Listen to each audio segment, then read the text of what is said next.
वळूयात पुढच्या बातमीकडे। लाडक्या बहीण योजनेच्या रकमेत कपात होणार असल्याचा आरोप होत आहे। मात्र विरोधकांकडून हा फेक नॅरेटिव्ह पसरवला जात असल्याचं वित्त राज्यमंत्री आशिष जयस्वाल यांनी म्हटले। त्यांच्यासोबत बातचीत केली आमचे प्रतिनिधी चेतन ननावरे यांनी।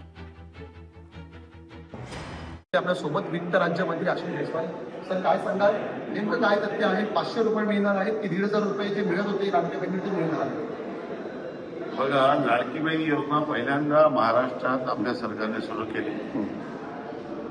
जेव्हा ही योजना सुरू झाली तेव्हा आपल्या सर्वांना ज्या गोष्टीची कल्पना असेल की माननीय जयंत पाटील आणि उद्धव साहेब हे मीडियासमोर आले होते आणि चादर लगी फटणे तो खैरात लगी बटणे अशा पद्धतीचा वक्तव्य त्यांनी केलं होतं। तेव्हा त्यांनी सांगितलं की निवडणुकीपर्यंत आहे, फसवणूक आहे, अशा पद्धतीचं विविध भ्रम पसरवण्याचा प्रयत्न त्यांनी केला।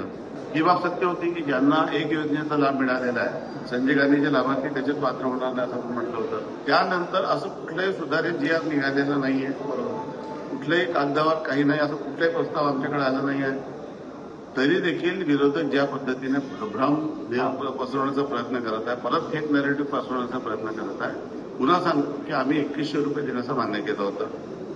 ते 2100 रुपये देखील देण्यासाठी जसे जशी वेतनवाढ होते, सरकारचं इन्कमही वाढते, सरकारचे खर्चही वाढते, दर वर्षाला आपला महसुली जमा वाढत असते मोठ्या प्रमाणात। जसं महसुली जमा वाढली तसं त्याच्यातून आपण ते पैसे पुन्हा खर्च करावे असं देखील आपण प्लॅन करत असतो। त्यामुळे निश्चितच भविष्यामध्ये पीएम किसानचे आणि सीएम किसानचे पैसे मिळून जे 12 ते 15,000 करायचे तो निर्णय असो की लाभार्थींना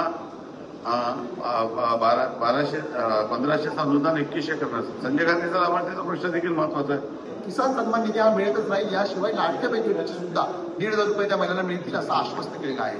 चेतन ननावरे, मंत्रालय, मुंबई।